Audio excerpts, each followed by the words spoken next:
नमस्कार, स्वागत है आपका इस चैनल पर। 100 शब्द प्रति मिनट डिक्टेशन स्टार्ट होगी 5 सेकंड बाद, जो कि दैनिक जागरण न्यूज़पेपर से लिया गया है। स्टार्ट। मोदी सरकार ने 9 वर्ष में न सिर्फ महिला सशक्तिकरण के लिए काम किया, बल्कि हमारी पौराणिक संस्कृति के अनुसार महिलाओं को सम्मान भी दिया है। महिला सशक्तिकरण हमारी गौरवशाली सांस्कृतिक विरासत रही है। वैदिक युग में ऋषि मुनियों ने महिला सशक्तिकरण और ज्ञान के विकास में अहम योगदान दिया। गार्गी याज्ञवल्क्य शास्त्रार्थ की आज तक मिसाल दी जाती है। उपनिषदों के बारे में विदुषी मैत्रेयी की समझ अभी भी विद्वानों का मार्गदर्शन करती है। यामी धर्म की अवधारणा की प्रारंभिक प्रस्तावक थी। विज्ञान, अंतरिक्ष अन्वेषण और स्वास्थ्य सेवा में महिलाओं द्वारा की गई प्रगति ने वर्तमान युग में दुनिया को भारत की ओर प्रशंसा की दृष्टि से देखने पर मजबूर किया है।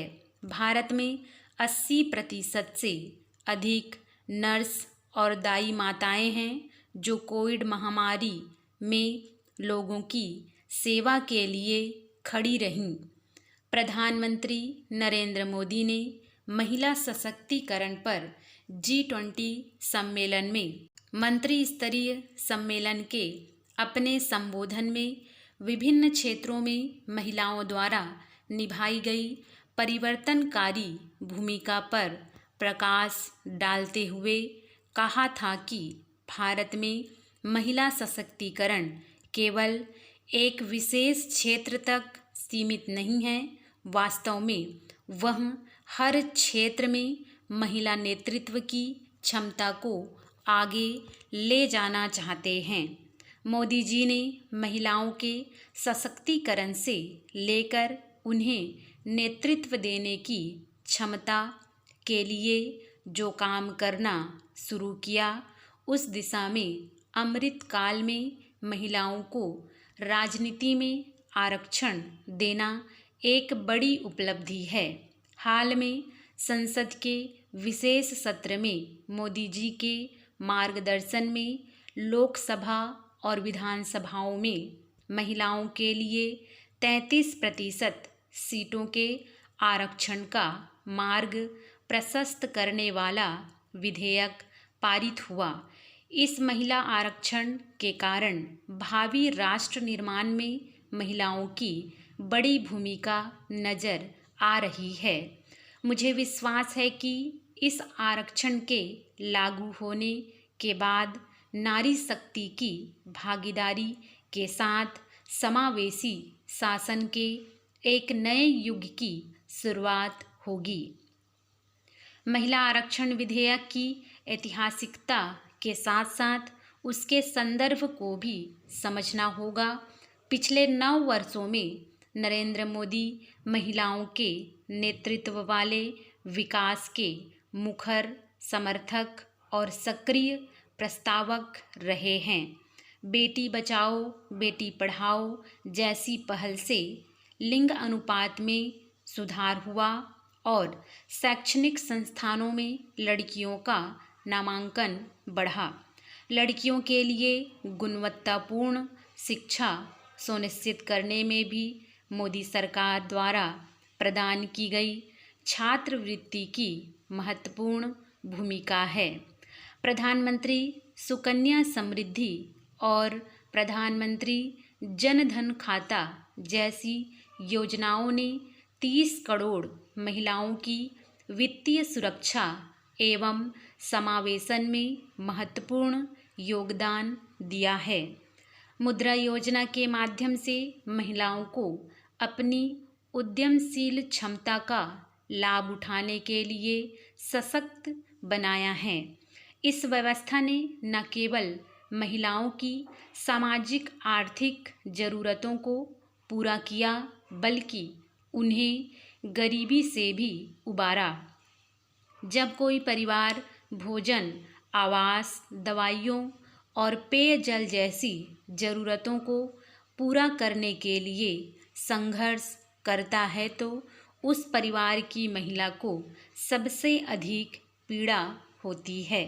मोदी सरकार ने 3 करोड़ गरीबों को घर दिए, जिनमें से 75% महिलाओं को दिए गए।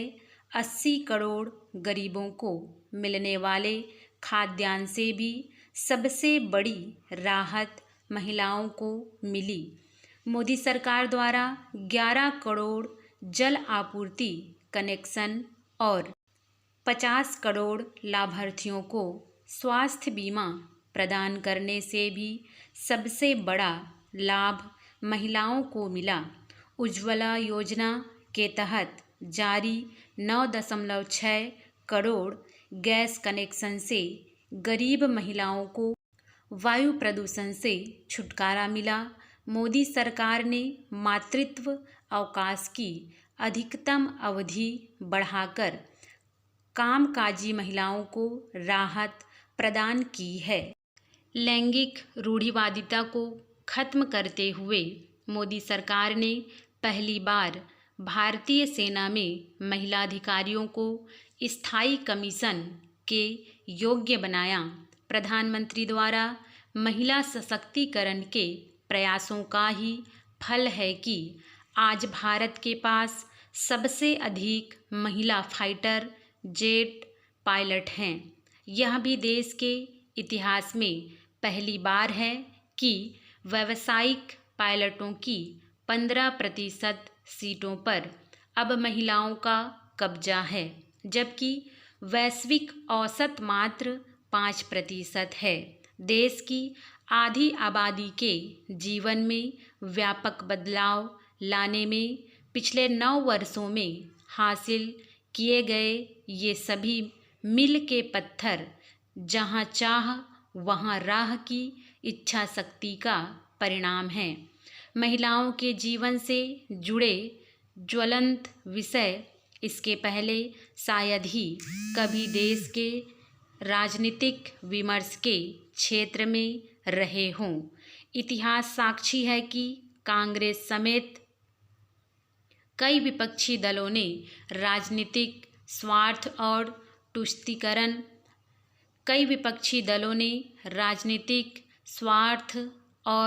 तुष्टीकरण की राजनीति के चलते महिलाओं से जुड़े मुद्दों पर सकारात्मक रुख अपनाने की जगह अक्सर बहानेबाजी की, जैसे जब 3 तलाक संबंधी विधेयक के माध्यम से करोड़ों मुस्लिम महिलाओं के भाग्य का फैसला किया जा रहा था, तब कांग्रेस ने विधेयक के समर्थन में आने की जगह तुष्टीकरण के चलते सदन से बाहर जाने का रास्ता चुना।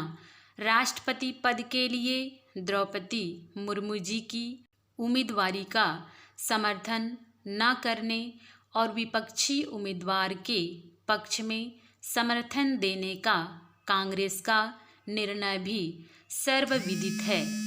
महिला आरक्षण के लंबित विधेयक को कानून में बदलने की मोदी सरकार की पहल उसकी दृढ़ इच्छा शक्ति और प्रतिबद्धता का एक जीवंत उदाहरण है। विश्व स्तर पर सरकार में महिलाओं की सक्रिय भागीदारी ने प्रजातांत्रिक संस्थाओं को मजबूती दी है, भ्रष्टाचार कम किया है और सरकारों को और अधिक संवेदनशील बनाया है।